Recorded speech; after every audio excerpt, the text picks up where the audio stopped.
물리가 이번에 좀 바뀌었죠. 교육과정이 바뀌면서 바뀌었고 이제 기존 교육과정에 있는 물리원과 내용을 비교하자면 뭐 그렇다고 확 바뀐 건 아니고 순서 좀 바뀌고 그다음 내용은 조금 추가됐다 아니면 조금 빠지고 이 정도 느낌이거든. 한 20% 정도 차이가 있고 역학 파트 그러니까 뭐 속력, 속도 나오고 하는 파트는 똑같습니다. 내용이 똑같고 오늘 하게 될 요 내용은 사실은 교육과정이 바뀌기 전에는 없던 내용입니다. 새롭게 들어온 내용입니다. 만약에 교육과정 바뀌기 전에 물리원을 들었다면 요 내용은 없었을 겁니다. 요 내용은 개정되면서 새롭게 들어온 내용이니까 이제 차근차근 볼 거고요. 우리가 보통 한 4개월 정도 보고 물리원 가니까 물리는 사실 쉽진 않거든. 쉽진 않으니까 좀 꼼꼼하게 보고 내가 지금 촬영하고 있는데 요거 항상 수업 끝나면 오늘 무슨 요일이냐? 토요일이잖아. 한 화요일 내지는 수요일쯤 되면 편집해가지고 올려줄게. 유튜브에다가. 그러면 좀 어렵거나 힘든 건 복습 좀 할 수 있도록 다시 볼 수 있게끔 올려줄 테니까 활용을 좀 하세요. 알겠죠? 활용하시면 될 것 같고 보는 건 나중에 내가 알려줄 텐데 그냥 쌤 유튜브 들어가서 보면 되고 모르겠으면 나한테 문자 하세요. 그러면 학원에 전화하든지 그럼 하는 방법 알려줄 테니까 그래서 조금 방학 동안 시간 많으니까 복습만 잘 하고 어차피 역학이 제일 어려운데 방학 동안 역학 파트를 나가게 될 거거든. 그럼 시간 있을 때 복습을 좀 잘하면 좋습니다. 알겠죠? 자, 같이 한번 봅시다. 제일 처음에 이제 나오는 내용이 힘에 관한 이야기가 나오죠, 그죠? 힘. 아마 이제 물리 파트 같은 거 공부하다 보면은 알짜 힘이나 아니면 힘의 합력 이런 표현을 많이 보게 될 텐데 먼저 알짜 힘이라고 하는 건 어떻게 보면 여러 가지의 힘이 동시에 가해질 때 그걸 다 더하면 어떤 힘이 가해지겠느냐? 그게 힘의 합력 내지는 알짜 힘이라고 하는 겁니다. 사실은 어떤 물체에 힘이 한 가지만 딱 가해진다. 그러면 굳이 알짜 힘이란 표현을 쓸 필요가 없죠. 그냥 가해지는 그 힘만 생각하면 되니까. 그런데 그림 봐봐. F1과 F2가 오른쪽으로 이렇게 같이 가해지는 경우도 있고 하나는 오른쪽, 하나는 왼쪽으로 가해지는 경우가 있을 거 아니야. 그러면은 요 두 가지 힘을 다 고려해보자 이건 거지. 오른쪽으로 F1이고 똑같이 오른쪽 F2니까 알짜 힘은 어떻게 된다?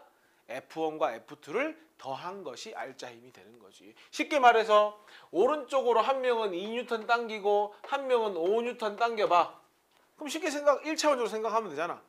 물체가 받는 힘은 오른쪽으로 7N이 되겠지. 바로 그 7이라고 하는 게 뭐가 되는 거야? 알짜 힘이라고 생각하면 되는 겁니다. 바로 그 알짜 힘이 물체의 운동을 결정하는 겁니다. 아무리 여러 가지 힘이 가해져도 알짜 힘이 0이면 그냥 0인 겁니다. 됐죠? 무슨 말인지? 이거는 예를 들어서 오른쪽 뭐 5N 할까요? 왼쪽을 2N 할까요? 보통 있잖아. 물리에서는 방향을 플러스 마이너스로 표시하거든. 그래서 좀 더 정확히 표현하면 오른쪽 5N, 왼쪽 2N이 되는 거지. 그럼 알짜 힘은 두 개를 더하면 됩니다. 플러스 5랑 마이너스 2랑 더하니까 얼마가 되죠? 오른쪽 방향으로 3N이 되는 거지. 내가 방금 말한 그 3N이 뭘 이야기하는 겁니까? 알짜 힘을 이야기하는 겁니다. 그래서 방향이 반대일 땐 뭐 해라? 큰 힘에서 작은 힘을 빼주면 된다. 결국 5에서 마이너스 2를 더한 거니까 2를 빼준 것과 같은 거죠. 그러면 알짜 힘의 개념이 뭔지 알겠다, 그지? 그러면은 힘이 평형을 이룬다. 그러니까 밸런스가 딱 맞아 들어갈 때를 평형이라고 하는 겁니다. 그러면 힘의 평형을 이룬다는 건 여러 가지 힘이 가해지는데 알짜 힘을 구해봤을 때 0이 된다는 거지. 그럼 분명히 힘은 가하고 있지만은 힘의 총량은 0이 돼버리니까 그 상태를 뭐라고 불러준다? 힘의 평형 상태이다. 이렇게 불러주는 겁니다. 그러면 보통 우리가 어떤 경우에 힘의 평형을 이룬다? 크기는 같은데 줄 거 줄까? 방향이 다른 경우. 그런 경우는 뭐 한다? 힘의 평형을 이룬다고 보면 되는 겁니다. 야, 그러면 이런 거잖아. 한 놈은 2N으로 당겨. 또 반대쪽으로 2N 당겨. 그럼 물체가 분명히 힘은 받고 있거든. 근데 알짜 힘이 얼마니까? 0이니까 운동 상태가 변한다 안 변한다? 안 변한다는 거야. 근데 운동 상태가 변하지 않는다는 건 두 가지 의미를 가지는 거지. 내가 정지해 있었다면 계속 뭐 할 것이다? 정지 상태를 유지할 것이다 이건 거지. 그게 운동 상태 변하지 않는 거지. 근데 내가 운동하고 있었을 수도 있잖아. 그럼 운동하고 있었다면 뭐 할 것이다? 운동하는 물체라면은 등속 운동을 할 것이다. 즉 속도의 물체의 빠르기, 그 속력이 어떨 것이다? 일정할 것이다. 그렇게 이야기할 수 있겠네. 그럼 대략적으로 힘의 R자 힘이라든지 힘이 평형을 이룬다. 이런 느낌의 감은 좀 오겠죠. 됩니까? 어려운 내용은 아니다. 그지? 자, 두 번째 이제 돌림힘이라는 이야기가 나옵니다. 돌림힘. 야, 그냥 좀 직관적으로 봤을 때 돌림힘이라는 건 뭔가를 돌리는 데 필요한 힘이라고 생각하면 되겠죠. 그죠? 그래서 정의도 그렇게 돼 있죠. 물체가 축을 중심으로 줄 거줘라. 회전 운동을 할 때 그 회전을 발생시키는 힘을 돌림힘, 영어로 하면 토크 이렇게 표현을 하는 겁니다. 자, 발해. 야, 여기가 회전축이야. 문이잖아. 문. 이렇게 문. 그럼 내가 문을 당기고 밀고 해서 뭐 하노? 문이 이렇게 돌지. 그 문을 회전시키는 그 힘을 뭐라고 하는 겁니까? 돌림힘이라고 하는 겁니다. 그래서 그 돌림힘의 정의가 요게 읽을 때는 타우라고 읽거든요. 타우. 돌림힘을 타우라고 정의하니까 타우라고 읽고요. 그 타우는 F 곱하기 L이라고 표현되어 있는데, 자 보세요. 내가 문고리를 잡아 당기죠. 그거를 F라고 표기하고요. 됐나요? 그 다음에 내가 힘을 작용하는 위치에서 회전축까지의 거리가 있을 거 아닙니까? 그 거리를 뭐라고 하는 겁니까? L이라고 하는 겁니다. 이해했어요? 그러면 자팔이 돌림 힘이 커지려면 제일 쉬운 방법은 문을 세게 확 잡아당기면 되지. 뭐가 커지면 돼? F가 커지면 되지. 오케이? 근데 F가 일정할 때 돌림 힘을 크게 하고 싶으면 뭐 하면 되는 거야? 회전축과 힘을 작용하는 지점까지 거리가 멀어지면 뭐가 되는 겁니까? 돌림 힘이 커지게 되는 거지. 그럼 잘 생각해봐라. 내가 문을 여는데 필요한 힘은 사실상 정해져 있잖아. 문이 좀 뻑뻑하면 힘이 많이 들 거고 문이 조금 부드러우면 힘이 적게 들겠지. 사실상 문을 열기 위해서 필요한 돌림 힘은 사실상 뭐 해 있어? 정해져 있어. 근데 내가 조금 비교적 작은 힘으로 문을 열고 싶어. 어떻게 하면 될까? 문고리하고 회전축하고의 거리를 이렇게 길게 가져가면 되지. 문고리와 회전축 사이의 거리를 길게 가져가면 L 값이 커질 거 아니야. 그러면 F를 조금만 줘도 문이 잘 열리겠지. 오케이? 그런데 이 타우가 일정한데 문고리와 회전축 사이 거리가 어떻게 되면? 작아지게 되면 그만큼 F가 어떻게 되겠어? 커지게 되겠지. 그런 것들을 다룬다고 생각하면 되는 겁니다. 일단 지금 확실하게 정의해야 될 건 돌림힘 타우는 어떻게 계산할 수 있다? 내가 가해주는 힘과 회전축까지의 거리로 계산할 수 있다. 이렇게 되는 겁니다. 근데 잘 봐. 야, 여기 회전축이 있지? 지금 보세요. 여기 이제 얘를 돌릴 거야. 야, 생각해봐. 내가 얘를 돌리려면 어디로 힘을 줘야 되지? 얘를 이렇게 돌릴 것 같으면 이쪽으로 힘을 줘야 하지 않아? 그러면 내가 F = L을 계산할 때 이 F는 어떤 힘이 돼야 되냐면 요 면에 대해서 수직한 방향으로 가해지는 힘, 요 F를 여기 집어넣어야 된단 말이야. 그렇지만 봐봐. 이럴 수 있잖아. 이렇게 있는데 원래는 나는 여기로 힘을 줘야 되는데 사실상 이렇게 힘을 주고 문을 열 수도 있는 거잖아. 그렇지 않냐? 근데 내가 돌림 힘을 계산할 때는 요 F로 계산할 것이 아니라 뭘로 계산해야 된다는 거야? 바로 수직한 요 힘을 가지고 돌림 힘을 계산해야 된다는 거야. 그럼 내가 구해야 될 걸 F'이라고 해볼게. 그래 놓고 F하고 F'의 관계를 한번 보자. 지금 책에도 나와 있지만 이렇게 연장해서 요 각이 뭐라고 돼 있어? 세타라고 돼 있지? 그러면은 직각삼각형을 그려보면 요것도 뭐가 되는 거니? 세타가 되는 거 맞지? 너희들 최소한 사인, 코사인 정도는 알잖아. 그지? 요게 뭐야? F지. F에다가 내가 사인 세타를 한번 곱해볼게. F에다가 사인 세타가 뭐분의 뭐야? 요거분의 요거 맞아? 뭐지? F분의 F 프라임 맞니? 사인 세타가? 그럼 어떻게 돼? F 약분되지? 결국 내가 비스듬한 방향으로 F를 가했을 때 뭘 구하면 F 사인 세타를 구하면 그게 뭐가 된다는 거야? 수직한 방향으로의 힘이 된다는 거야. 됐죠? 그러니까 사실상 F가 아니고 뭘 써줘야 된다는 거지? F 사인 세타를 써주면 되는 겁니다. 너희 사인 90이 얼마냐? 1이지 않냐? 그러니까 만약에 정확하게 수직하게 힘을 가했다면 어차피 사인 세타가 얼마니까? 1이니까 그냥 F 곱하기 L이 되겠지. 됐냐? 각도가 틀려지면 틀려지는 대로 문제를 해결하면 되는 겁니다. 사실상 같은 식입니다. 됐죠? 그러니까 중요한 건 뭐야?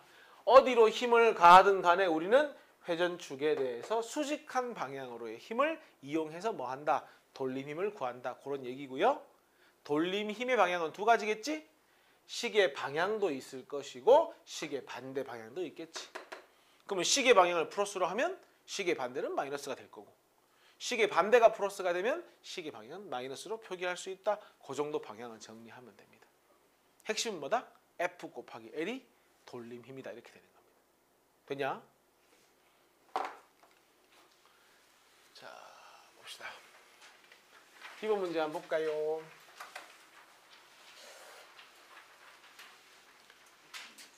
네 문제 한번 풀어볼래? 자, 뭐 같이 한번 천천히 봐보자. 한 물체에 10N과 8N의 힘을 줄 거 볼래? 서로 반대 방향. 그러니까 뭐 어디가 오른쪽 왼쪽인지 모르겠지만은 한쪽으로는 이렇게 10N 가하고요. 반대 방향으로 얼마나 가했다는 거예요? 8N 가했다는 겁니다. 그죠? 아까 같은 방향이면 더하면 되고 반대 방향이면 큰 값에서 작은 값을 빼면 되겠지? 그러니까 10에서 8을 빼면 어디 쪽? 힘은 항상 큰 방향 쪽으로. R자 힘은 오른쪽 방향이 될 거고 크기는 얼마가 됩니까? 2N이 되겠죠. 그래서 R자 힘의 크기는 얼마? 2N 하시면 답이 되는 겁니다. 이건 어렵지 않죠. 자, 돌림 힘은 지뢰의 팔의 방향에 평행하게 힘이 작용할 때 생긴다. 고칠래? 어떻게 해야 되지? 수직할 때. 그렇지. 수직할 때. 돌림힘은 자, 돌림힘은 타우로 쓰고 요 타우는 어떻게 풀었지? F 곱하기 L이었지? 그러면 돌림힘은 지뢰의 팔 길이가 뭐 할수록 길수록 맞죠? 지뢰팔의 수직인 성분의 힘의 크기가 클수록 크다. 요거는 정확하네. 맞는 말. 돌림힘의 크기는 물체에 작용하는 힘과 지뢰팔의 방향이 이루는 각이 수직에 가까울수록 크다. 우리가 아까 F 곱하기 사인 세타 곱하기 L이 돌림힘이었잖아. 세타가 언제가 최대가 되지? 90도일 때가 최대가 되겠지. 그지? 그러니까 얼마일 때? 수직에 가까워지면 질수록 커지게 되겠지. 왜? 사인 세타가 커지게 되니까. 제일 클 때는 90도일 때겠지. 됐냐? 3번. 이건 뭐 적어라. 돌림힘이잖아. 돌림힘. 그지? 돌림힘. 자, 한쪽에 수직으로 106N 힘을 들어 올렸대. 돌림힘의 크기를 구하래. 야야야. 항상 회전축을 찾아야 되지. 사실은 회전축은 내가 정하기 나름이거든. 근데 이건 정해져 있잖아. 여기서 잡아 올렸지. 그럼 어디가 회전축이 되는 거야? 여기가 회전축이 되는 거잖아. 그렇지?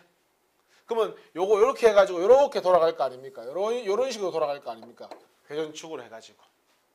그럼 돌림힘은 내가 가해준 힘 160N에다가 원래는 사인 세타 곱해야 되는데 어차피 90이니까 뭐 곱할 필요 없잖아. 1이니까. 160 곱하기 8의 길이 얼마? 3. 요게 뭐가 되는 겁니까? 돌림 힘이 되는 거죠. 됐냐? 돌림 힘. 자, 5번도 같이 한번 보자. 쌤하고. 자, 5번 문제에서 막대의 한쪽 끝에 구멍을 내고 고정을 시켰대. 그리고 10cm 지점의 크기가 5N의 힘을 30도의 각도로 이제 들어 올린 겁니다. 그죠? 자, 보세요. 내가 이 물체를 잡아서 끈다면 목적이 끄는 거라면 나는 요 힘에 포커스를 맞춰야 될 겁니다. 내가 이 물체를 끌기 위해서는. 하지만 우리는 어디에 포커스를 맞춰야 되는 거지? 이 물체를 돌릴 때에 포커스를 맞춰야 되는 거지. 그러면은 팔의 수직인 성분 요 방향으로의 힘에 뭐 하면 되는 겁니까? 포커스를 맞추면 되는 거잖아. 그래서 피타고라스 쓰는 거잖아. 삼각비 쓰는 거잖아. 이렇게 해가지고 요게 30이니까 요게 몇 도야? 30이잖아. 그러면 요 힘의 크기는 결국 어떻게 되는 거죠? 5N에다가 얼마를 곱한 것과 같다? 사인 30도를 곱한 것과 같다. 이렇게 되는 거잖아. 돼요? 야, 왜냐면 사인 30도라고 했는데 요게 얘들아 5제 지금. 요게 5제. 요거는 F'이라 해볼까? 그러면 결국은 사인 30도는 뭐하고 똑같은 거야? 5 곱하기 F'하고 똑같은 거잖아 지금. 대입해봐. 5 곱하기 5분의 F' 하면 뭐가 나와? 우리가 원하는 F'이 나오는 거잖아. 그러면은 사인 30이 2분의 1 맞냐? 그럼 요거 얼마가 되는 거죠? 2.5N이 되는 거죠. 결국 수직으로 작용하는 힘이 얼마니까? 2.5N이니까 요거 곱하면 되지. 근데 항상 미터를 곱해야지. 0.1m 하면은 요게 뭐가 되는 겁니까? 돌림 힘이 되는 겁니다. 10cm는 0.1m니까. 됐습니까?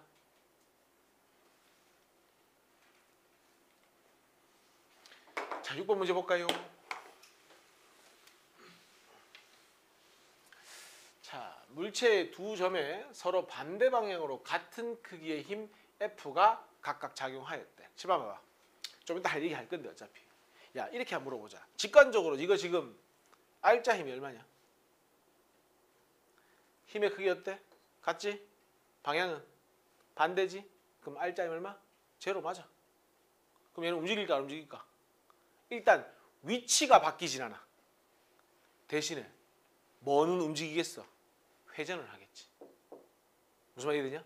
자, 똑같이 이렇게 당겼으면 회전도 안 하고 물체의 위치도 바뀌지 않을 거야.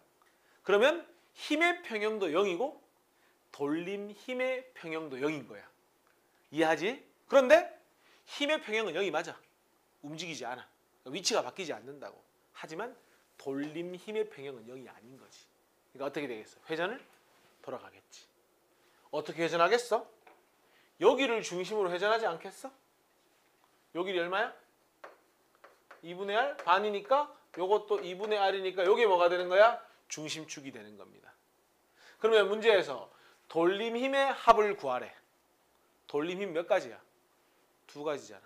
첫 번째, 요거는 반시계 방향으로 작용하는 돌림 힘이지. 어떻게 계산하면 돼요? F 곱하기 얼마? 2분의 R을 해주면 되고요. 맞죠? 맞잖아. 그 다음에 얘도 F 곱하기 뭐 하면 되죠? 거리가 8의 길이가 2분의 R이니까 요거 해주면 되는 거 맞니? 그럼 합을 구하라고 했으니까 요게 이 문제의 정답이 되는 겁니다. 됐냐? 오케이. 숫자로 계산할 수는 없습니다. 문자로 계산할 수밖에 없죠. 요게 답입니다. 이게 다야. 생각보다 어렵지 않아. 그 얘기가 다음에 나오잖아. 넘겨봐. 힘의 평형 조건에 나오잖아. 자, 힘의 평형 조건 1번 한번 봐봐. 회전 없는 위치 변화만 달라지는 운동을 한대. 야, 그러면 회전이 없다라는 건 돌림 힘이 없다는 거야. 근데 위치만 변한대. 근데 그 위치만 변하지 운동하지 않을 조건이지. 그럼 결국 뭐야? 위치가 변하지 않는다는 건 요거 줄 거 외력의 합이 0이 되는 거야. 너희가 흔히 알고 있는 R자 힘이 0이 되는 거지. 그지? R자 힘이 0이 되는 거야. 근데 쌤이 말했잖아. 좀 전에 그림 보여줬잖아. 봐봐. 이거 R자 힘이 0이잖아. 위치 변하지 않잖아. 근데 뭐는 생긴다고?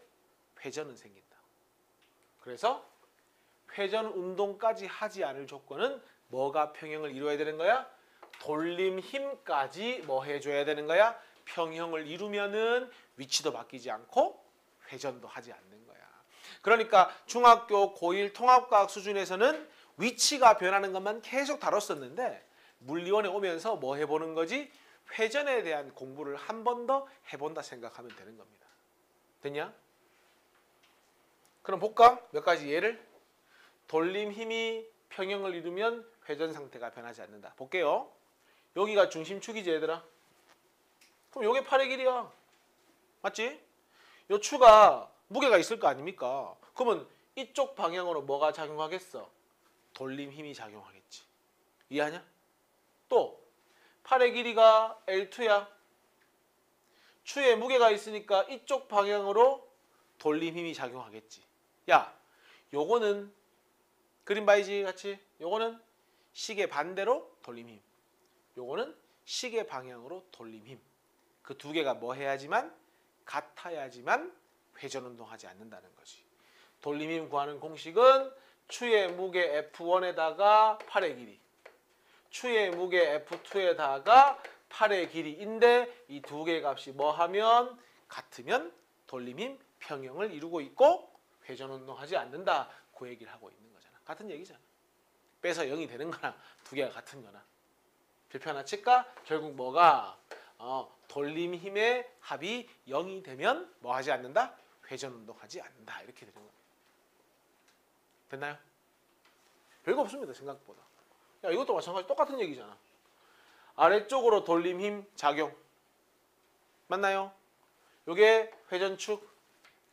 요것도 아래쪽으로 돌림 힘 작용. 그럼 요 추의 돌림 힘과 이 추의 돌림 힘의 합력이 같아야 되겠지. F1 곱하기 L1, F2 곱하기 L2가 같다.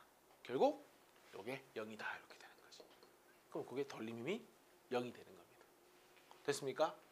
요 돌림 힘을 활용한 것이 바로 요겁니다. 좀 이따 할 건데 지뢰가 되는 건데, 자 보세요. 요거는 똑같은 이야기인데 있잖아. 여기 세타가 존재하지. 한번 보자. 야, 요거 돌림 힘 아니지? 뭐야? 우리가 알고 싶은 건 요거지. 그지? 요 힘. 여기서 우리가 알고 싶은 건 요 힘이지? 그럼 요 힘은 많이 했잖아. F1에다가 사인 세타. 됐죠? 요 힘은 F2가 있으니까 F2에다가 뭐가 되는 겁니까? 사인 세타. 그래서 뭐야? F1 사인 세타에다가 팔의 길이, F2 사인 세타에다가 팔의 길이 곱한 게 같아야 한다. 그 얘기를 지금 하고 있는 겁니다. 됐죠? 결론은 뭐다? 돌림 힘이 평형을 이루면 회전 운동하지 않는다.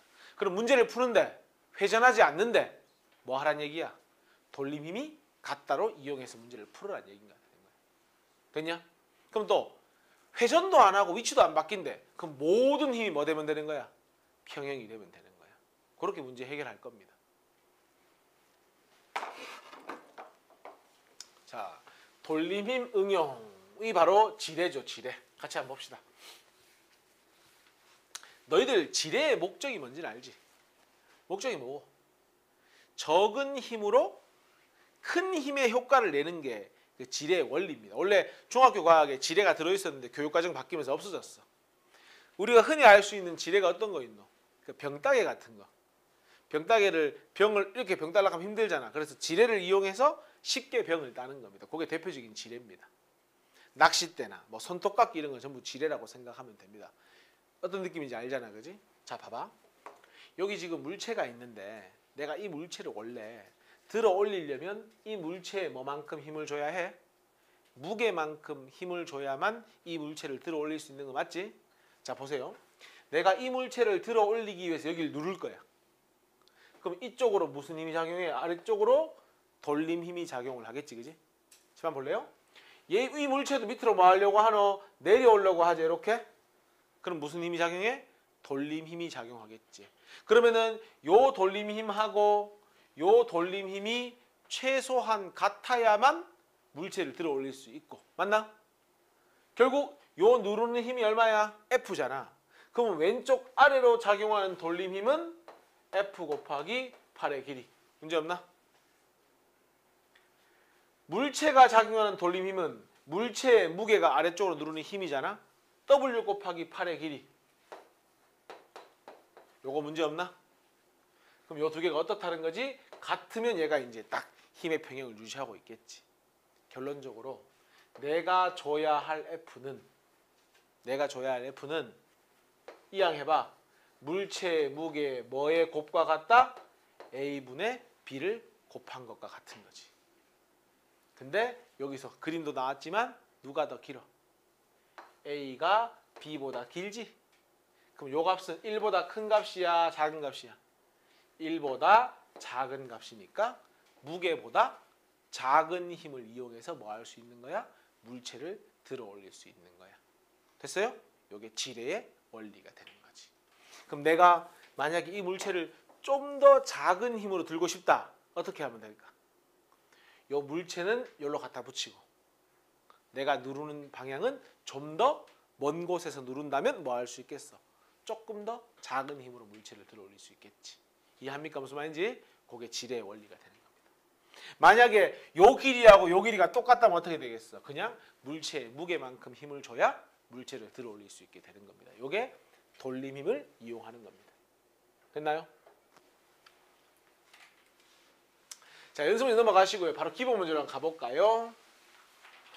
기본 문제로 바로 가셔가지고요. 한 3문제만 먼저 풀어볼래? 3문제만. 3번까지, 3번까지. 자, 1번부터 한번 봅시다. 어떤 물체에 작용하는 알짜 힘은 0이래. 어떤 표현을 하고 있는 거지? 운동 상태는 변하지 않는다는 거지. 맞지? 그런데 돌림 힘의 합은 0이 아니래. 그럼 뭐는 한다는 거야? 회전을 한다는 거지. 그럼 일단 기본적으로 회전 운동은 뭐 해야 된다? 분명히 변화가 생겨야 된다. 회전 운동 해야 되는 거지. 그런데 알짜 힘은 0이었잖아. 그럼 뭐는 바뀌지 않는다는 거지? 운동 상태. 그러니까 정지해 있었으면 계속 정지. 운동하고 있었으면 계속 운동을 한다는 거지. 그러니까 뭐 등속 직선 운동도 되고 뭐도 되는 거야. 정지도 되고 사실은 다 되는 거야. 맞죠? 그런데 분명히 돌림 힘의 합이 0이 아니라고 했으니까 회전 운동은 뭐 해야 되는 겁니까? 변화가 생겨야 되겠지. 그렇게 문제 해결하는 겁니다. 그죠? 그 다음에 2번 가볼래? 자, 질량이 75kg와 50kg인 AB가 시소를 타려고 한다. 2m 떨어져 있고 몇 미터 있는지 모른다. 근데 평형을 이룬다는 건 회전이 없다는 얘기잖아. 맞나? 사실상 정확히 표현하면 두 가지 의미가 있거든. 평형을 이룬다는 건 첫 번째, 힘의 평형을 이룬다는 건 요 받침대가 두 사람의 무게를 합한 만큼 받쳐줘야지. 그래야 이 막대가 평형을 이룰 수 있는 거 아니야? 그게 첫 번째고, 문제에서 원하진 않지만은. 두 번째, 실제로 원하는 건 뭘 얘기하고 있는 거지? 얘를 회전축으로 했을 때 뭐가? 돌림 힘이 얼마 돼야 되는 거야? 0이 되는 걸 찾아야 되는 거지. 그럼 먼저 이 사람은 너희들 하나 메모해라. 무게는 어떻게 구하지 원래? 자, 질량에다가 원래 중학교 수준으로 하면은 9.8을 곱하는 거지. 이게 중력 가속도 아닙니까? 그지? 질량에다가 9.8 곱하면 그게 뭐가 돼? 무게가 되는 거 맞지? 그럼 정확히 표현하면 이런 거지. 75kg에다가 9.8을 곱한 게 A 사람의 무게이고 팔의 길이가 2. 요게 뭐가 되는 거야? 돌림 힘이 되는 거지. 됐어요? 이퀄 50kg인 질량이니까 곱하기 9.8을 해야 무게가 나오는 거지. 그게 힘이잖아. F. 거기다가 몰라. X라고 할게. 팔의 길이 X를 곱한 게 돌림 힘이잖아. 이 두 개가 어때야 돼? 같아야 되는 거지. 그러니까 9.8 어차피 약분되지? 그러면은 X가 얼마 되면 됩니까? X가 3이 되면 되냐? 이렇게 되면 되겠네. 그래서 몇 미터? 3m가 이 문제의 답이 되는 겁니다. 됐나요? 3번. 자, 지뢰의 한쪽 끝에 무게가 600N의 물체가 놓여 있다. 다른 한쪽 끝에 F의 힘이 가했더니 정지해 있었다. 이렇게 되어 있습니다. 그럼 뭐가 없는 거야? 회전도 없는 거고 운동 상태의 변화도 없는 거야. 그럼 모든 힘이 평형을 이루고 있는 거야. 맞지? 자, 먼저 얘가 아래쪽으로 얼마의 힘이 작용되고 있어? 무게만큼 600N이죠. 뭐가 존재하니? 요 방향으로 돌림 힘이 존재하죠. 여기서도 F가 있어. 그러면 요 방향으로 뭐가 존재하니? 돌림 힘이 작용하지. 그 두 힘이 어때야 돼? 같아야 되잖아. 그럼 끝났잖아. 606톤 곱하기 야 원래는 미터로 고쳐야지 정확하지. 0.4m 하고 F 곱하기 0.8m를 곱한 게 뭐 해야 된다? 같아야 한다. 이렇게 되는 거지. 요게 2배니까 요건 뭐 되면 되니? 절반 되면 되는 거 맞지? F는 얼마? 300N이 되는 거지. 1번을 적으세요. F는 300N. 되냐? 계속 보자. 야야야. 요게 300N이거든. 근데 원래는 있잖아. 막대의 질량도 생각을 해야 되는데 무시하래. 문제에서. 맞지? 막대 질량 무시한다. 지뢰의 무게 무시한다. 그러면은 자 아래쪽으로 얼마? 600. 그 다음에 여기서 얼마? 300이지. 그럼 아래쪽으로 작용하는 총 힘이 얼마야? 900N 맞니? 그러면 받침점이 받는 힘은 얼마라고 보면 되는 거야? 900N이라고 보면 되는 거잖아. 왜? 받침점이 요 두 힘을 다 받쳐줘야 되는 거잖아. 그러니까 답은 얼마? 2번 답은 이렇게 900N 하면 되는 겁니다. 됐습니까? 자 넘어가서요. 4번, 5번, 6번 일단 세 문제 한번 풀어볼래? 자 4번 한번 보자. 뒤에 뭐 돌림 문제 계속 나오니까. 자 그림과 같이 총 5m 무게가 200N인 막대. 이번에는 이제 막대 무게를 무시하면 안 되겠네. 같이 있으니까. 그리고 이용해서 900N인 물체를 들어 올리려고 한대.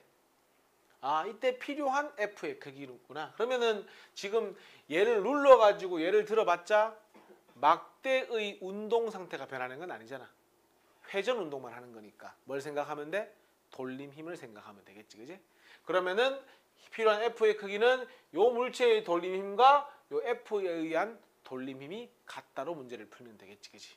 그러면은 물체 무게 얼마? 900N. 아래쪽으로 900N이고 팔의 길이가 1에 해당하는 거고 맞나요? 그 다음에 자, 그 다음 원래는 자 봐봐. F 곱하기 요렇게 풀어야 되잖아. 근데 사실 뭐도 있냐면 이 물체에 뭐도 존재합니까?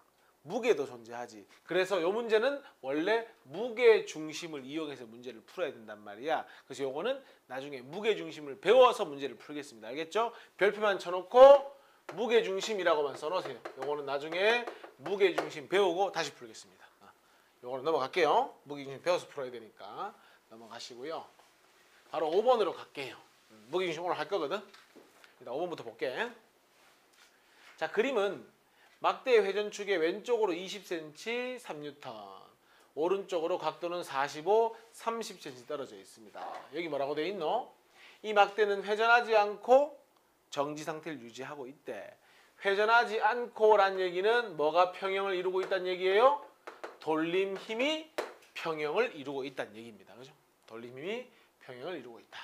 그리고 이거는 무게중심 생각할 필요가 없지. 왜? 막대의 질량을 뭐 한다고 했기 때문에 무시한다고 했기 때문에 신경 쓸 필요가 없거든. 그럼 뭐만 생각하면 돼? 돌림 힘만 생각하면 되겠지. 해보자. 요거 30이지? 우리가 알고 싶은 건 요거 아니야? 요거 알고 싶은 거잖아. 어떻게 구하지? 3N 곱하기 얼마? 사인 30이 되겠지. 맞나요? 그러면 여기다가 얼마 곱한 게 요거 미터로 고쳐가지고 0.2를 곱한 게 돌림 힘이 되는 거지. 여기는 요 힘을 알고 싶은 거지. 우리는 그럼 요 힘은 F에다가 사인 45도를 곱하면 되고 팔의 길이는 0.3이 되면 되는 거잖아. 됐어요? 그리고 회전하지 않는다고 했으니까 요 두 개의 값은 뭐 하다로 문제 풀면 돼? 동일하다로 문제를 풀면 되는 거잖아요. 자, 기억. 3N에 의한 돌림힘의 크기와 F에 의한 돌림힘의 크기는 같다. 그래야 뭐 하지 않는다? 회전하지 않는다. 이렇게. 돌림힘의 평형. 3N에 의한 돌림힘의 크기는 여기 해보자. 여기 2분의 1이지? 0.1이니까 얼마? 고치세요. 0.3이 돼야지. 맞지? 0.3이지? 아, 이게 0.2를 곱해야 되는구나. 그러면 맞네. 0.3. 고치세요. 0.3. F의 크기는 얘들아 요 값이 얼마 돼야 되니? 0.3이 돼야 되잖아. 요 값이 얼마인데? 2분의 루트 2 아이가? F 곱하기 요거 곱하기 요게 요거니까 F는 얼마가 되면 돼? 요거 역수가 되겠네. 맞죠? 루트 2분의 2니까 얼마냐? 2 루트 2냐? 아니지. 2 루트 2 곱하면 루트 2가 되냐? 뭐 이렇게 되겠네. 역수니까. 그러면 F의 크기는 고치세요. 루트 2뉴턴이다 해야 되겠지. 됐냐? 답은 기억. 자, 6번 같은 게 오히려 조금 뭐 이런 게 까다로울 수 있는데 같이 한번 봅시다. 먼저 야, 회전축이 어디고? 천장에 실을 매달았잖아. 그지? 그래서 받침대와 실이 견뎌야 되는 힘이니까 여기서 당기고 있지? 물체는 내려오려고 하지? 그럼 어디를 회전축으로? 여기를 회전축으로 두고 문제를 한번 풀어봅시다. 근데 문제에서 이제 받침대와 실이 견뎌야 하는 힘인데 이렇게 풀 거잖아. 물체에 의한 돌림 힘과 실에 의한 돌림 힘이 어때야 돼? 같아야 이 상태를 유지할 수 있지. 그럼 지금 이렇게 풀지? 물체의 무게가 얼마나 나왔나? 120N이가 물체의 무게에다가 현재로서는 얼마를 곱해야 되노? 2를 곱해야 되지. 2. 그 다음에 요 돌림 힘은 FQ 실이 견디는 힘에다가 얼마를 곱해야 하는 거야? 요렇게 해서 요 두 개가 같으면 뭐가 되는 거야? 돌림 힘이 평형을 이루고 있는 거잖아. 근데 문제에서 물체를 받침대로부터 멀어지는 방향이래. 그럼 얘를 일로 움직인다는 얘기지. 이렇게. 그럼 뭐가 커지는 건데? 요 값이 점점 어떻게 되는 거예요? 커지게 되는 거 맞지? 그렇지 않아? 그럼 요 값이 커지면 요 계산값이 커지니까 FQ도 뭐 해야 되는 거야? 점점 증가해야 되겠지. 그러니까 실이 견디는 힘은 점점 어떻게 된다? 늘어나게 된다. 그 얘기를 하고 있는 거지. 됐냐? 근데 심화 봐볼래? 야야야. 어차피 잘 생각해보면 받침대가 물체랑 막대를 들어주고 있지. 요 실도 물체랑 막대를 들어주고 있지. 그럼 결국은 받침대하고 실이 힘을 합쳐가지고 이 물체를 들어주고 있는 거 아니야? 근데 뭐가 자꾸 커지면? 실이 당기는 힘이 커지면 얘랑 얘가 힘을 합쳐서 물체를 들고 있는데 얘가 자꾸 세진단 말이야. 커진단 말이야. 그러면 받침대가 감당해야 될 힘은 점점 어떻게 될 거야? 작아지게 되겠지. 그치? 그러니까 받침대가 감당할 힘은 작아지고 실의 장력은 커진다. 이렇게 답을 하는 겁니다. 됐습니까? 그게 이 문제의 답이 되는 겁니다. 됐니? 넘어갈까? 자, 이제 무게중심 이야기 나오죠. 자, 무게중심이라고 하는 건 약간 직관적으로 이렇게 생각하면 돼. 자, 쌤이 이 물체를 한 점을 가지고 움직임 없이 딱 물체를 정지하게 하려면 이 물체에 뭘 찾아야 돼? 바로 무게중심을 찾아야 되는 거야. 오케이? 그래서 무게중심이라고 하는 건 각 부분에 작용하는 중력을 싹 다 뭐 했다고 생각하면 돼? 합했다고 생각하면 되고 그 작용점을 뭐라고 하는 거야? 무게중심 또는 질량의 중심이라는 표현을 쓰는 겁니다. 그래서 만약에 물체의 무게가 규칙적이고 대칭인 경우에는 제일 쉽습니다. 중앙이 무조건 무게중심이 됩니다. 예를 들어서 이게 막대야. 그럼 어떻게 하면 돼? 정중앙이 뭐가 되겠어? 무게중심이 되는 거지. 당연한 얘기잖아. 하지만 모양이 불규칙하다. 그럼 어디 쪽으로 치우쳐져 있다? 질량 분포가 많은 쪽으로 무게중심이 치우쳐 있다. 자, 선생님 봐봐. 야, 야구 봤다 했지? 어디가 좀 무거워 보여?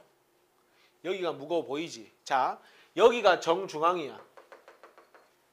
그럼 내가 여기를 딱 받치면 어디로 기울겠노? 무조건 왼쪽으로 기울겠지. 그럼 내가 이게 수평을 유지하려면 질량이 좀 무거운 쪽으로 가서 받쳐줘야만 딱 수평을 이룰 수 있겠지. 그게 결국은 무게중심은 질량이 많이 모여있는 것으로 이동하게 돼 있다. 그 얘기입니다.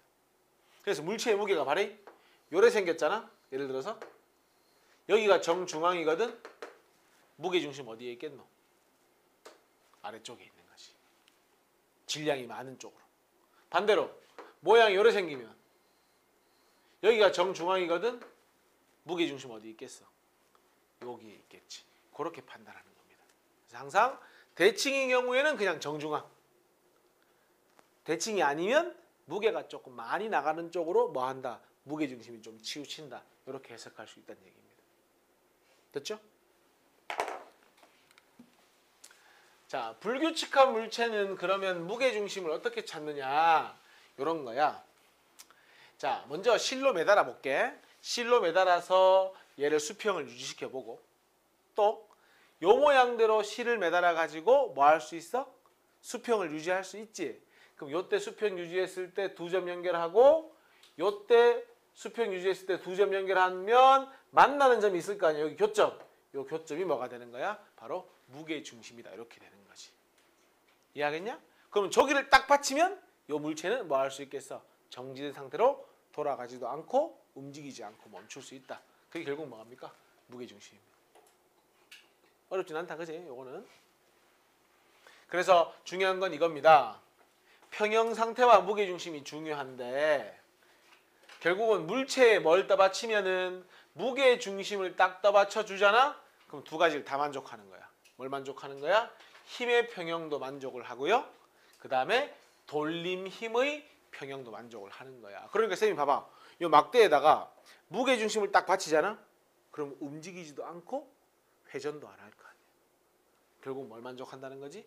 힘의 평형과 돌림 힘의 평형을 모두 만족한다는 거지. 그러니까 어떤 물체를 움직이지도 않게 하고 회전도 않게 하려면 어딜 찾아가지고 무게중심을 딱 찾아가지고 뭐 해주면 된다? 받쳐주면 된다. 그 얘기를 하고 있는 겁니다. 됐냐? 자, 요거 한번 봅시다. 이게 중요하죠? 자, 문제 타이틀에 줄 거 볼래? 평형 상태에 있는 물체의 분석. 평형 상태에 있는 물체의 분석. 그리고 하나 적어줘라. 여기 뭐가 빠졌냐면 요거 막대의 무게가 빠졌거든, 얘들아. 막대의 무게 적어주자. 막대의 무게 질량이 4kg입니다. 요거 적어줍니다. 막대의 무게가 4kg입니다. 자, 한번 접근해보자. 먼저 평형 상태에 있는 물체잖아. 집안 봐. 중요해. 두 가지가 다 만족해야 되지. 힘의 평형도 만족해야 되고 또 돌림 힘의 평형도 만족을 해야 되겠지. 첫 번째, 힘의 평형부터 한번 봅시다. 자, 먼저 지금 아래쪽으로 작용하는 힘이 뭐 있노? 딱 눈에 보이는 거. 물체에 뭐? 무게 있냐? 또 막대의 무게도 있잖아. 그러면 아래쪽으로 작용하는 힘은 뭐하고 뭐예요? 물체의 무게하고 막대의 무게 맞지? 보통 우리가 중력 가속도를 9.8로 안 하고 계산하기 편하게 10으로 하니까 쌤 10으로 해볼게. 그러면은 요 물체가 아래쪽으로 내려오려는 무게가 얼마예요? 20N. 문제 없냐? 막대의 질량을 4kg라고 했지? 그럼 막대의 무게중심이 정중앙이잖아. 여기. 맞지? 그럼 막대의 무게중심 기준으로 아래쪽으로 작용하는 힘은 막대의 무게니까 몇 뉴턴? 40N이 되는 겁니다. 무리 없냐? 결론. 아래쪽으로 작용하는 힘은 얼마예요? 40하고 20을 더해서 60N이 뭐가 되는 거야? 아래 방향으로 작용하는 힘이 되는 겁니다. 여기까지 문제 없잖아. 근데 물체건 막대건 지금 밑으로 내려옵니까? 안 내려옵니까? 안 내려오지. 그럼 뭔가가 이 두 개를 뭐 해주기 때문이야? 떠받쳐주기 때문이지. 찾아봐. 뭐가 떠받쳐주노? 받침대가 떠받쳐주는 거 아이가? 받침대 몇 개 있노? 2개 있지? 요 P점에 받침대가 떠받치는 힘이 뭐예요? FP. 맞아요? Q점에 받침대가 떠받치는 힘이 얼마예요? FQ지. 그러면 FP랑 FQ를 더한 게 어디 쪽으로 작용하는 힘이에요? 위쪽으로 작용하는 힘이죠. 그렇지? 그럼 결론은 힘의 평형을 이뤄야 하니까 두 개의 받침대가 위로 작용하는 힘과 물체의 무게하고 막대의 무게를 합한 것과 같으니까 FP 플러스 FQ는 얼마가 돼야 되는 거야? 60N이 돼야 되는 거야. 이건 어디서 온 거예요? 힘의 평형에서 온 겁니다. 힘의 평형에서 온 겁니다. 됐지? 이제 하나만 더 하면 되네. 돌림 힘의 평행만 쓰면 끝나네. 회전축을 어디로 하자고 돼 있노 지금? 회전축을 P라고 하자고 돼 있지? 설명해 볼게. 봐봐. 자, 여기가 회전축입니다. 여기가 회전축입니다. 자, 회전축을 기점으로 집어보세요. 요게 아래쪽으로 이렇게 누르지? 요것도 돌림 힘이 작용할 거 아니야. 어디 방향으로? 시계 방향으로. 또 막대도 질량이 있으니까 막대 역시나 아래 방향으로 뭐가 작용합니까? 돌림 힘이 작용하겠지. 그 다음 위쪽으로 작용하는 돌림이 하나밖에 없지. 뭐야? 받침대가 이 물체를 떠받치고 있으니까 이 돌림 힘이 존재하겠지.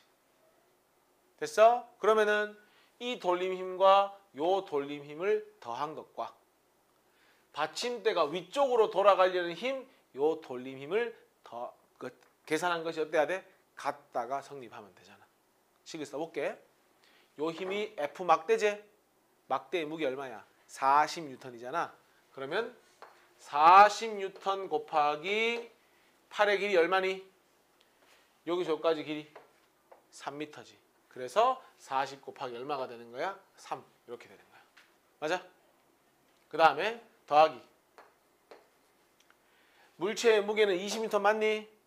여기서 회전축까지 거리가 얼마고? 여기에 5m 아이가? 그러면 20 곱하기 5. 한 게 뭐가 되는 거야? 요게 역시나 돌림 힘이 되는 거지. 이거하고 뭐하고 같아야 된다는 거야? 받침대가 위로 밀어 올리는 힘 FQ가 있을 거 아니야? 그 FQ 곱하기 거리 여기서 여기까지 얼마고? 4m라고 돼 있으니까 요 값과 뭐 해야 된다? 같다가 성립하면 되는 거지. 됐습니까? 그러면 밑에 식은 어디서 온 겁니까? 요 식은 바로 돌림 힘의 평형에서 왔다 이렇게 볼 수 있는 거지. 됐습니까? 이게 책에 아마 자세히 적혀 있을 겁니다. 그죠? 여기 있잖아. 식의 방향이 바로 내가 구한 요거 말하는 거잖아. 위에 식. 40 곱하기 3하고 20 곱하기 5. 다음 얼마? 220이니까. 그러면 4FQ가 얼마가 되는 거야? 요 값이 요거 100하고 120이니까 220N이 되니까 결론 FQ는 얼마가 되는 겁니까? 4분의 220이 되는 거지. 얼마? 55N. 됐어? 이거 봐봐. 야, 요거 두 개 더한 게 60 아이가? 맞죠? FQ는 얼마예요? 50이잖아. 그러면 요게 50이니까 요건 얼마가 되면 돼요? 5N이 되면 되겠지. 그래서 받침대 P가 받치는 힘은 얼마이다. 이런 식으로 해서 문제를 접근해 나가는 겁니다. 결국 뭡니까? 딱 두 개 쓰는 거죠. 힘이 평형을 이루어야 되고 두 번째 돌림 힘이 평형을 이루어야 되고 이 두 가지를 만족하면 뭐 할 수 있는 거야? 모든 물체가 힘의 평형 상태에 있을 수 있는 거지. 한두 번만 연습해 보면 쉽게 할 수 있습니다. 별로 복잡지 않습니다. 생각보다. 넘어가 볼까? 연습 문제랑 가보자. 교재 몇 페이지냐? 11페이지. 자, 그림과 같이 길이가 8m이고 질량이 4kg인 균일한 막대가 있대. 자, 지금부터는 우리가 막대의 무게도 고려할 수 있지. 왜? 막대의 무게 중심을 배웠잖아. 이제 같이 가봅시다. 먼저 보자. 중력 가속도를 10으로 계산하면은 요 힘이 얼마예요? 요거 맞니 얘들아? 맞지? 야, 막대 질량이 얼마라고? 4kg. 그럼 막대 무게는 40N. 무게 중심 어디야? 정중앙이니까 하나, 둘, 셋, 넷. 여기가 무게 중심이겠네. 얼마? 아래쪽으로 40N. 됐지? 그 다음. 자, 노원이 막대가 정지해 있다. 동그라미 치세요. 정지해 있다는 건 두 가지를 만족해야 되지. 돌림 힘 평형도 만족해야 되고 또 힘의 평형도 만족해야 되지. 방금 했잖아. 해볼게. 요 받침대가 떠받치는 힘을 생기면 FA를 할게. 방금처럼. 받침대 B가 떠받치는 힘을 FB라 할게. 그럼 어떤 식이 만족해야 해? 받침대가 떠받치는 힘 FA 플러스 FB가 뭐를 감당하고 있노? 막대와 물체를 감당하고 있으니 요 값은 40 더하기 뭐와 같다? 20과 같다. 요거 문제 없지? 어디서 온 거야? 힘의 평행에서 온 거지. 이제 돌림힘 가자. 돌림힘은 회전축이 있어야 되니까 요걸 선생님이 회전축으로 할게. 그럼 봐봐. 야, 막대에 의한 돌림힘은 시계 방향이지. 물체에 의한 돌림힘도 시계 방향이지. 받침대에 의한 돌림힘은 반시계 방향이지. 그러면 막대와 물체에 의한 돌림힘의 합이 받침대에 의한 돌림힘과 같으면 되는 거잖아. 식으로 써볼게. 막대가 아래쪽으로 내려오는 힘 40N 곱하기 여기서 여기까지 길이가 하나, 둘, 셋, 넷이니까 4m 더하기 물체의 무게는 얼마예요? 20N이죠? 축까지 거리 하나, 둘, 셋, 넷, 다, 7이니까 몇 미터? 7m. 요게 뭡니까? 시계 방향으로의 돌림힘의 합이죠. 됐어? 반시계 방향으로 돌림힘의 합은 FB에다가 받침대니까요. 요거제? 거리는 6m 맞나? 그러면 요 값이 어때야 되는 거야? 같다가 성립을 해야 되는 거잖아. 140, 160 얼마입니까? 300입니까? 그러면 FB는 얼마가 돼야 됩니까? 300이니까 50N이 돼야 되겠네. 됐어요? 그럼 자동으로 FA는 합해서 60 나와야 되니까 10N 하면 답이 되겠네. 그럼 답은 2번이 답이 되는 거지. 이렇게 가는 겁니다. 똑같은 얘기입니다. 됐어? 한번 해봐. 2번 문제 한번 해보세요. 2번에 1, 2, 3, 4, 5까지만 해보세요. 2번에 1, 2, 3, 4, 5까지. 6번 안 해도 괜찮아. 2번에 1, 2, 3, 4, 5까지. 요 그림은 줄에 매달린 무게가 40N인 막대, 그 다음에 50N인 물체 이렇게 돼 있네. 그리고 뭐 평형을 이루고 있다 뭐 그런 얘기를 하고 있는 건데 한번 볼게요. 자, 먼저 아래쪽으로 작용하는 힘을 다 한번 생각해 보자. 아래쪽으로 작용하는 힘. 일단은 뭐가 있노?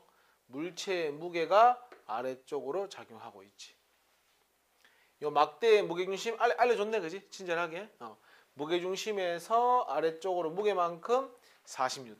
요게 아래쪽으로 작용하는 힘이죠. 다른 건 없잖아.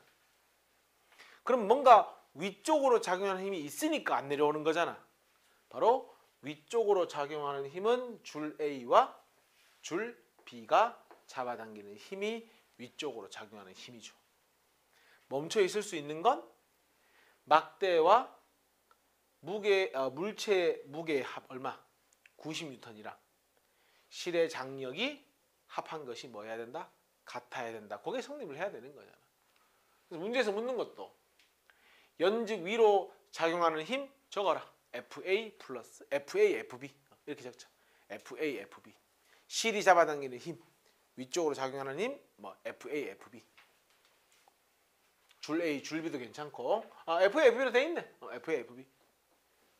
그 다음에 연직 아래 방향으로 작용하는 힘은 뭐야?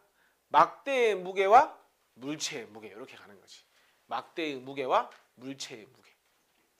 막대의 무게와 물체의 무게. 그러면은 1에서 분류한 모든 힘이 평형을 이루고 있음을 수식으로 나타내라 이렇게 돼 있지? 어떻게 하면 돼? FA하고 FB를 더한 것은 연직 위고요. 연직 아래는 막대의 무게하고 물체의 무게의 합이니까 얼마입니까? 요 식을 적으면 요게 2번의 답이 되는 겁니다. 됐죠?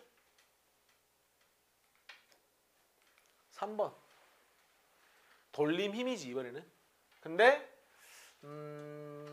회전축을 알려줬네. 뭐로 잡으래? 이음새 B니까 요거를 회전축으로 잡아주래.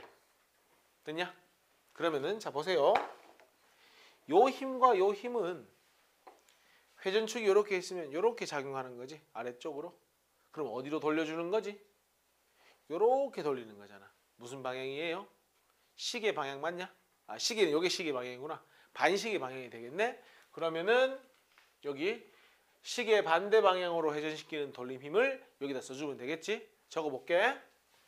시계 반대니까 어떻게 되면 돼? 40N에다가 곱하기 여기서 여기까지 거리, 축까지 얼마? 1m.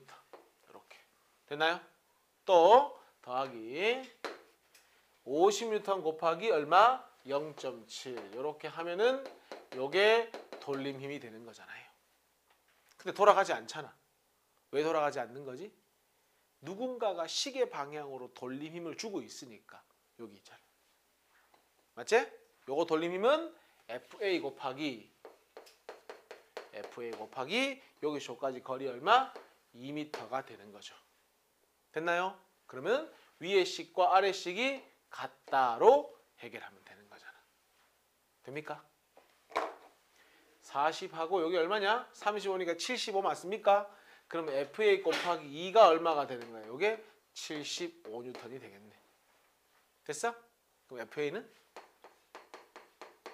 37.5N 맞니?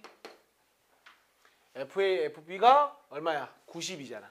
90이니까 FB는 90 마이너스 얼마 하면 돼요? 37.5N을 해주면 되는 거잖아요. 맞죠? 결국 뭡니까? 요 식은 힘의 평형을 이용했다. 아래편에 있는 식은 돌림 힘의 평형을 이용했다. 전체적으로 힘의 평형을 이루고 있다. 그 얘기하고 있는 거잖아. 그러면 뭐 1번, 2번, 3번, 4번 다 표현했잖아 지금. 5번까지만 다 했잖아. 크게 다 구했으니까. 이렇게 푸시면 끝나는 겁니다. 됐죠? 자, 넘어가서 기본 문제로 가볼래?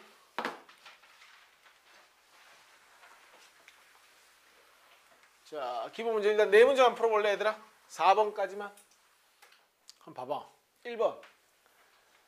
모든 입자의 전체 무게가 한 점에 있는 것으로 볼 수 있는 가상의 점을 무게중심이라 한다. 맞는 말이죠, 그지? 무게중심. 그러니까 그 무게중심을 딱 받쳐주면 힘의 평형과 돌림 힘의 평형을 다 만족하는 거지. 물체가 평형 상태를 만족하기 위해서는 내가 방금 말했잖아. 뭐와? 힘의 평형과 뭐를 만족해야 돼? 돌림 힘의 평형을 모두 만족해야 되는 거지. 그 두 개 적어주면 되지. 계속 고연습했던 거잖아. 자, 회전하지 않는다는 건 뭘 찾으라는 문제냐면 돌림 힘의 평형을 유지하고 있느냐 안 있느냐를 판단하는 얘기잖아. 맞지?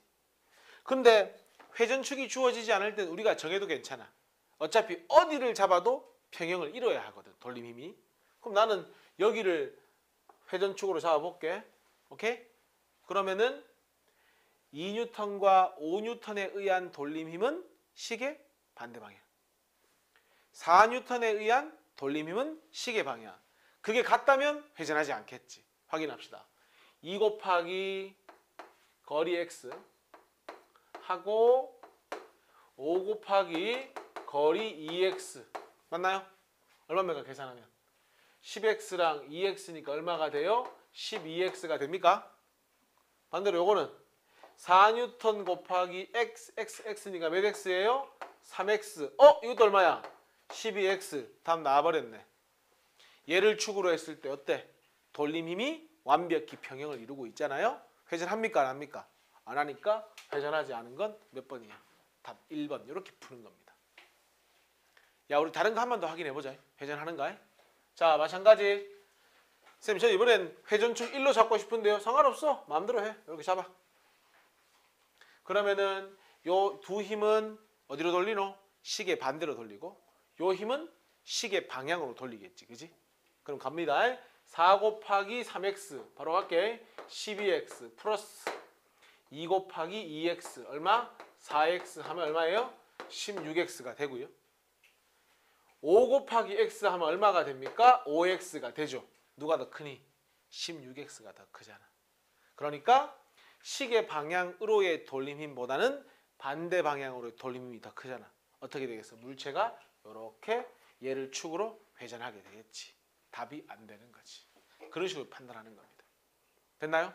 그래서 문제에서 어쨌든 회전하지 않는 걸 고르라고 했으니까 몇 번이 답인 거야? 1번이 답이 되는 겁니다. 자, 그 다음에 4번 갑시다. 4번까지 풀어냈죠? 보자. F1과 F2제. 근데 문제에 뭐라고 돼 있어? 크기가 같은 힘이라고 돼 있지. 자, 보세요. 아래 방향으로 F1, 위쪽 방향으로 F2지. 그러면 R자 힘 얼마가 돼야 돼? 제로가 돼야지. 즉 힘의 합력이 0이잖아. 그럼 얘는 위치는 바뀐다 안 바뀐다? 바뀌지 않는다. 운동 상태 유지하겠지. 다만 요 힘의 작용선이 일치하지 않고 벌어져 있으니까 뭐는 존재한다? 돌림은 존재한다. 그래서 R자 힘은 0일 거고요. 회전은 일어나겠죠. 왜? 돌림 힘은 평행을 이루지 못하니까.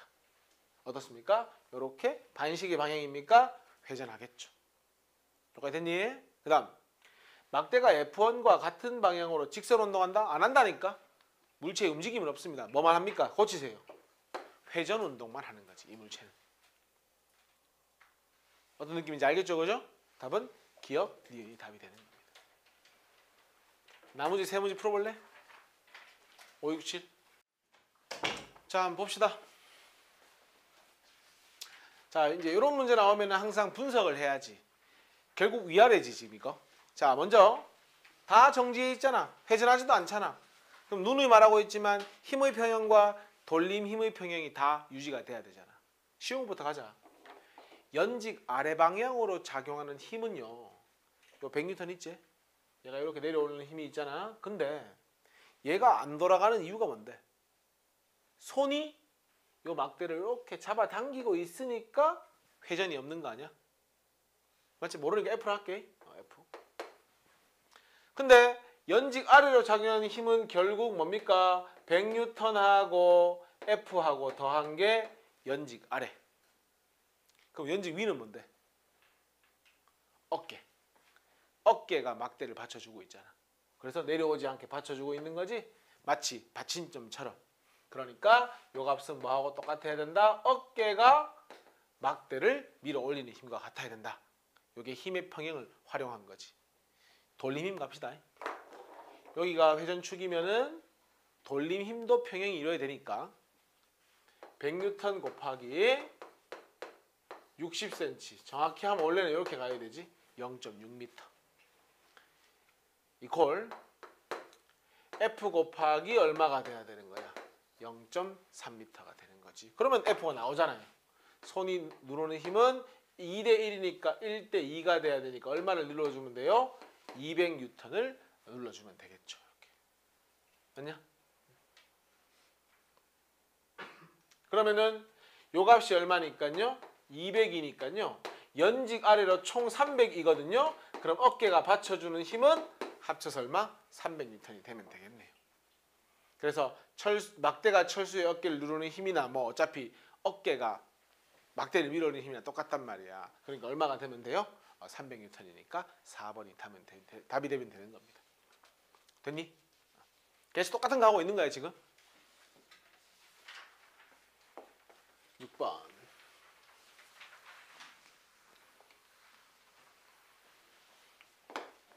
줄 거라. 수평인 상태로 정지하고 있대. 힘도 평형을 이루고 있고, 맞지? 그 다음에 돌림 힘도 평형을 이루고 있다. 그 얘기하고 있는 거네. 그래서 괄호 안에 알맞은 것을 이제 적어봐라 이건데. 막대의 무게중심은, 막대는 무게중심이 정중앙에 있지. 규칙적인 모양이니까. 그럼 여기 있겠네. 무게중심에서 막대 무게가 10이제. 그럼 맞네. 10이니까 중력가속도 10이니까 10 곱하기 10 해가지고 막대가 연직 아래로 내려오는 힘은 100N. 문제 없냐? 100N. 그 다음. 그래서 일단 답부터 찾자. 무게중심은 받침대로부터 정중앙이니까 고쳐 쓰세요. 2m 이렇게 하면 되죠. 받침대를 회전축으로 하면 막대의 무게중심에 의한 돌림힘의 크기는 연직 아래 방향으로 100N이고요. 회전축까지 거리가 2m 아닙니까? 요게 바로 뭐가 됩니까? 200N이 돌림힘이 되는 거지. 됐어요? 그러면은 요 손이 이렇게 받쳐주고 있으니까 회전이 안 생기는 거 아이가? 그러면 손이 받치는 요 힘을 F라고 한다면은 F 곱하기 4가 돌림 힘이고 이 돌림 힘이 이 값과 같아야 되니까 이 값이 200이 되면 될 테고 손이 받치는 힘은 50N이 되면 되겠네. 계속 하던 거잖아. 그래서 손이 막대를 받치는 힘의 크기는 얼마이다? 이렇게 50N이다 하면 되는 거잖아요. 됩니까? 받침대가 막대를 받치는 힘. 자, 이제 힘의 평형을 활용하자. 얘들아, 아래쪽으로 내려오려는 힘 뭐밖에 없어? 요거밖에 없지. 아래쪽으로 내려오는 힘은? 그럼 요 100N을 누가 받쳐주고 있는데? 받침대하고 손이 힘을 합쳐서 받쳐주고 있는 거잖아. 손이 50이니까 나머지 50을 누가 받쳐주면 되는 거야? 받침대가 받쳐주면 되는 거잖아. 됐죠? 그럼 얼마? 받침대가 받치는 힘도 얼마? 50N. 이렇게 하면 되잖아요. 딱 두 가지야. 계속 똑같은 거야. 7번 갈까요?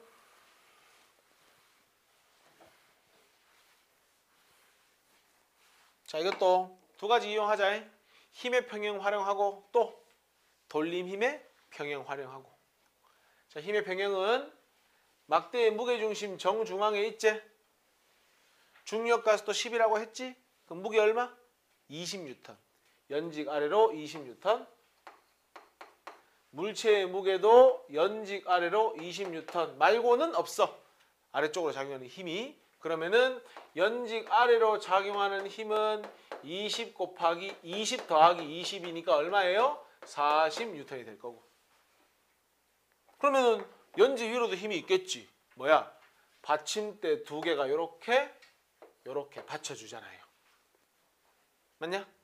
그러면은 받침대 O가 받치는 힘, 받침대 P가 받치는 힘 합친 것이 얼마와 같다? 40N과 같다. 일단 시간 하나 세웠네. 남은 건 돌림 힘 평형을 이용해야지. 야, 어딜 축으로 할래? 여기 축으로 하자. 요거 축으로 하지. 그러면 돌림이 몇 가지 존재하노? 세 가지. 요거 시계 방향, 요거 반시계 방향, 요거 시계 방향. 시계 방향으로 돌림 힘은 20 곱하기 여기서 여기까지 거리가 얼마인데? 2.5 맞지? 그럼 20 곱하기 2.5 더하기 요것도 시계 방향이지? 20 곱하기 거리 얼마? 5. 요게 시계 방향으로의 돌림 힘의 합. 이퀄. 요거 반시계 방향으로의 돌림 힘. 그러니까 FB 곱하기 얼마? 거리는 4m. 이렇게씩 세우면 되잖아요. 됐죠? 100. 요거 얼마냐? 50이냐? 그럼 150. 그럼 요 값이 얼마예요? 바로 150이 나와 줘야겠지. 그럼 FP는 4분의 150, 2분의 75가 얼마야? 37.5가 될 거고 자동으로 FO는 요거랑 요거랑 더해서 40이 돼야 되니까 얼마가 되면 돼요? 2.5가 되면 되겠네요. 답 몇 번입니까? 1번이 답이 되는 거지. 지겹도록 하고 있는 거지, 그지? 이제 그만하자. 넘어갑시다. 여기까지 하면 이제 그 돌림 힘이 여기 끝나는 겁니다. 야, 우리가 구조물이 안정적이라고 하는 건 잘 넘어지는 거냐, 잘 안 넘어지는 거냐? 잘 안 넘어지는 거지. 안정적이지 않다고 하는 건 쉽게 넘어지는 거지. 그래서 우리 건물을 지을 때는 당연히 안정적으로 지어야 되겠지. 자, 무게 중심이에서 아래쪽으로 그은 수선이 이런 표현 나오지. 치마 볼래? 자, 여기 무게 중심이 있어요. 대략 정중앙에서 약간 밑에 쪽에 있겠지, 이렇게. 요거는 정중앙에서 약간 위쪽에 무게 중심이 있겠지. 아까 얘기했었지, 쌤이? 질량이 많은 쪽에 치우친다. 자, 무게 중심에서 수선을 내린대, 이렇게. 무게 중심에서 수선을 내릴게. 됐죠? 자, 밑면 내에 있으면 원래 상태로 되돌아간대. 치마 볼래? 야, 밑면이 여기지. 그러면 요 물체는 요 정도까지 무게 중심이 요렇게 갈 때까지는 회전이 가능한 거야. 왜? 무게 중심이 밑면 안에 들어오면 다시 원래대로 돌아갈 수가 있거든. 근데 많이 기울어 가지고 무게중심이 기울어가지고 여기까지 오잖아? 그럼 복원이 안 되는 거지. 왜? 무게중심 밑에 밑면이 있어 없어? 없잖아. 그러니까 복원이 안 되는 거야. 그럼 얘는 그래도 비교적 꽤 많이 기울어질 수 있겠네. 얘는 어떠냐? 밑면이 좁지. 좁으니까 한 요 정도까지 기울이는 건 괜찮아. 한 요 정도까지 기울이는 건 괜찮을 것 같아. 근데 여기서 좀 더 기울어서 요까지만 가도 밑면을 벗어나 버리잖아. 어떻게 돼? 쓰러지게 되겠지. 그럼 당연히 우리가 알고 있는 사실과 부합하지. 밑면이 넓으면 어떻습니까? 그만큼 안정적인 거지. 밑면이 좁으면 어떻습니까? 그만큼 불안정적인 거지. 하나만 더. 요거는 충분히 이해할 수 있을 거고. 야, 무게중심이 여기 있으면은 아무리 많이 기울어도 생각보다 무게중심이 별로 안 움직이지. 맞지? 근데 똑같이 기울었잖아. 지금 똑같이 기울었어. 근데 무게중심이 위로 올라가면 올라갈수록 어때? 많이 움직이잖아. 무게중심이. 그러니까 불안정한 거지. 그럼 결국은 안정적인 방법 두 가지가 있네. 첫 번째, 밑면이 뭐 해야 되는 거야? 넓어야 되고. 두 번째, 무게중심이 어때야 되는 거야? 낮아야 되는 거지. 야, 무게중심은 어디 쪽으로 치우친다고 했지? 질량이 무거운 쪽으로 치우친다고 했지. 그러니까 위쪽보다는 아래쪽이 무거운 물체일수록 어때? 무게중심이 내면 낮겠지. 그만큼 안정적인 거지. 오뚜기 생각해봐. 어디가 무거워? 밑에가 무겁잖아. 무게중심이 아주 밑에 깔려 있는 거지. 아무리 움직여도 어지간해가지고는 무게중심 위에 못 벗어나는 거야. 그럼 어때? 계속해서 돌아가겠지. 구조적으로 굉장히 안정한 구조가 되는 거지. 그게 끝입니다. 구조의 안정성. 충분히 이해할 수 있을 겁니다. 뭐라고요? 여기 있잖아요. 아랫면이 넓으면 잘 넘어지지 않는다. 이런 거지. 좁으면 쉽게 넘어진다. 하나 더 붙이자면 무게중심이 밑으로 내려와야 쉽게 벗어나지 않는다. 그렇게 정리하면 끝나는 거지. 그래서 여기 있잖아. 결국은 만약에 얘들아 그 전체적으로 질량이 균일하다면 아랫면이 넓다는 건 질량 중심, 무게 중심이 밑으로 내려올 수밖에 없잖아. 전체적으로 무게가 균일하다면 아랫면이 좁지, 윗면이 넓지. 그럼 뭐 할 수밖에 없어? 무게 중심이 위로 올라갈 수밖에 없지. 그러니까 전반적으로 아랫면이 넓으면 안정적인 거고, 아랫면이 좁으면 그만큼 뭐하다? 불안정하다. 이렇게 해석할 수 있는 겁니다. 그럼 결국은 안정적이다 아니다는 결국 뭐냐면 돌림 힘이 크고 많이 작용하면 돌아갈 거 아니야. 넘어지는 거지. 대체 무슨 말인지? 그 얘기를 하고 있는 겁니다. 자, 기본 문제 넘어갑시다. 1번 같이 한번 보자 바로. 자, 구조물이 안정된 상태를 유지하기 위해서는 평형 상태를 잘 유지해야 된다. 평형 상태가 깨지더라도 이거 적으세요. 요게 바로 복원력입니다. 복원력. 우리 배가 막 기울어도 잘 안 넘어집니다. 뭐가 존재하기 때문이야? 복원력이 존재하기 때문입니다. 오뚜기는 복원력이 최고인 거지. 복원력. 그 다음에 평형 상태를 유지하기 위해서는 뭐의 평형과 힘의 평형과 돌림 힘의 평형이 동시에 만족해야 된다. 그게 결국은 물체에 뭔가 변화가 없을 조건이잖아. 누가 봐도 어디가 더 안정적이니? 이건 받침이 낮으니까 넘어지기 쉽다 이런 표현을 하는 거잖아. 물체의 뭐의 작용선이 무게중심의 작용선이 받침면을 벗어나면 중력에 의한 뭐가 발생하는 거야? 돌림힘이 발생하는 거잖아. 돌림힘이 발생하니까 뭐한다? 물체가 넘어지게 된다. 이렇게 되는 거지. 회전하니까. 만약에 안정적인 건 되돌아가려는 돌림힘이 더 크게 작용하겠지. 그러면 되돌아가겠지.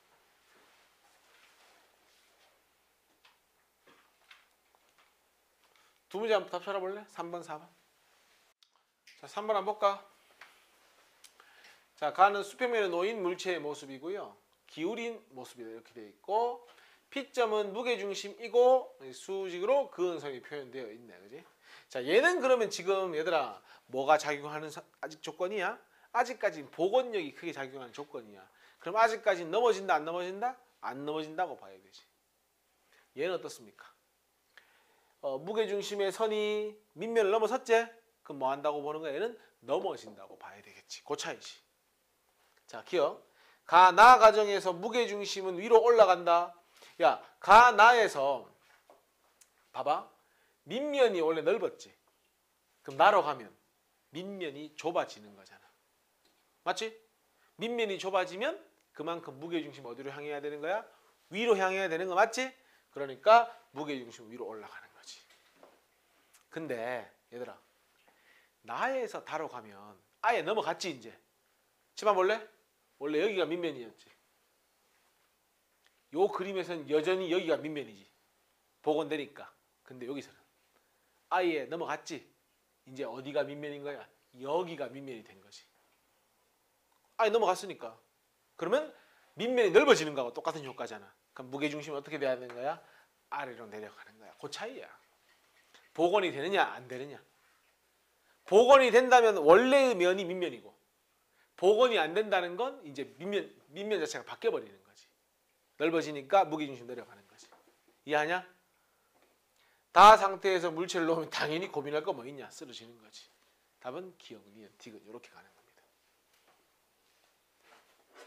4번. 구조물의 무게중심은 낮추고 바닥면을 넓힌다. 좋지. 최상이지. 그 다음 구조물에 작용하는 모든 힘이 평형을 이뤄야 뭔가 변화가 없는 거지. 구조물에 작용하는 돌림 힘이 역시나 평형을 이뤄야겠지.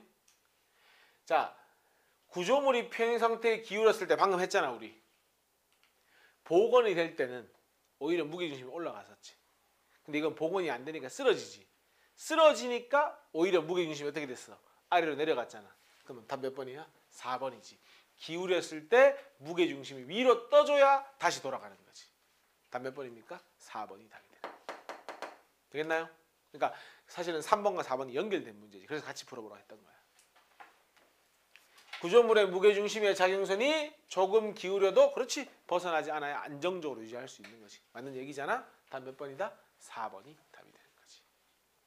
오케이? 자, 넘어가서 실전 문제는 숙제로 하시면 됩니다.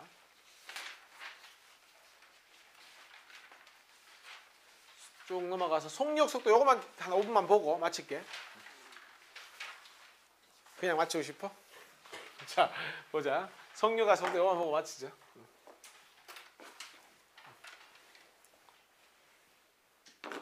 자, 우리가 사실은 이제 중학교 수준이나 그 통합과학 수준에서의 물리하고 물리 파트하고 물리원에서 물리 파트에서 어떻게 보면 역학 파트, 운동 파트죠. 핵심적인 차이를 말하라고 하면은 통합과학이나 중등 수준에서는 방향에 그다지 목숨을 걸지 않습니다. 뭐 운동량 정도에서 방향이 나오긴 하는데 보통 그냥 얼마나 빠르냐, 느리냐 이것만 보통 생각을 합니다. 속도가 빨라지냐, 느려지냐 이것들. 근데 물리원에서는 굉장히 많은 부분이 방향까지 고려해야 하는 부분이 굉장히 많아지는 거예요. 그런 의미에서 우리가 고1 수준, 중등 수준에서 배우는 빠르기는 일반적으로 속력을 이야기하는 거예요. 근데 이제 조금 더 수준이 높아지면 속도의 이야기가 이제 나오기 시작하는 거예요.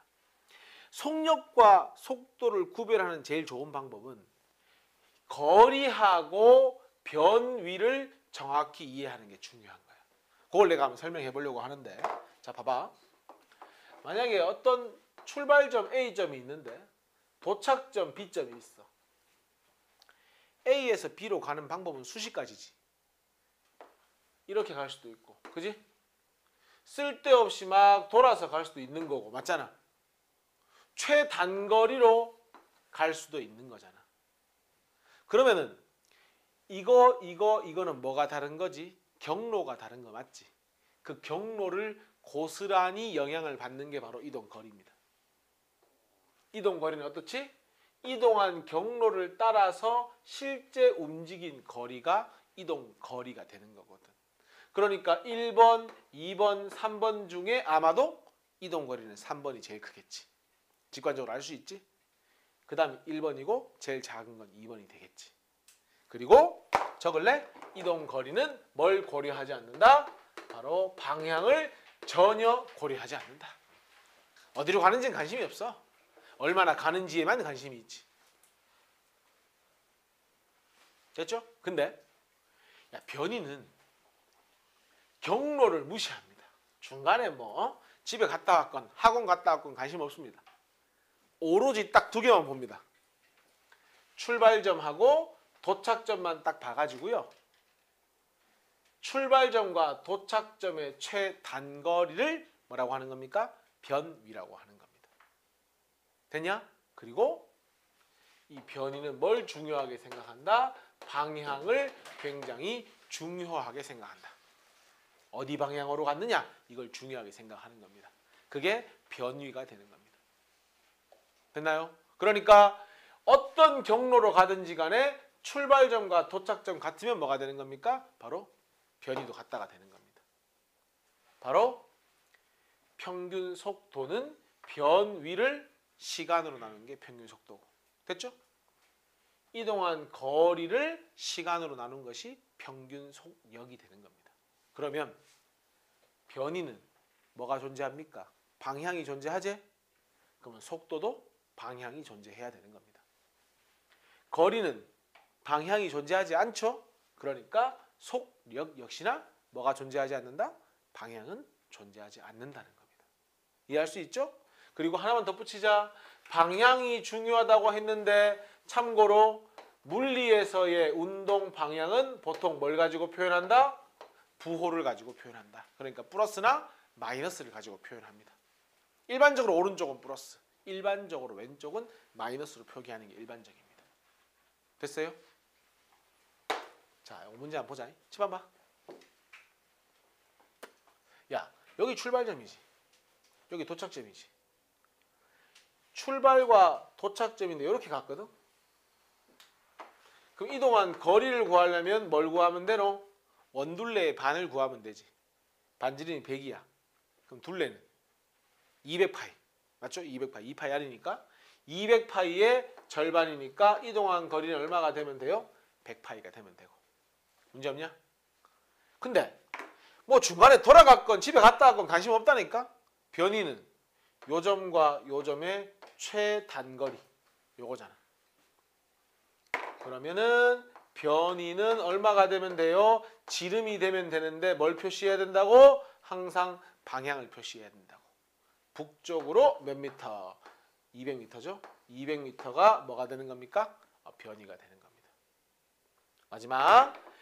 총 걸린 시간이 20초니까 20으로 나눠보자. 그러면은 20분의 100, 5파입니까? 거리를 이용해서 구했으니까 이게 뭐가 된다? 평균 속력이 된다. 북쪽으로 200을 20 나누면 북쪽으로 10m/s가 되겠죠?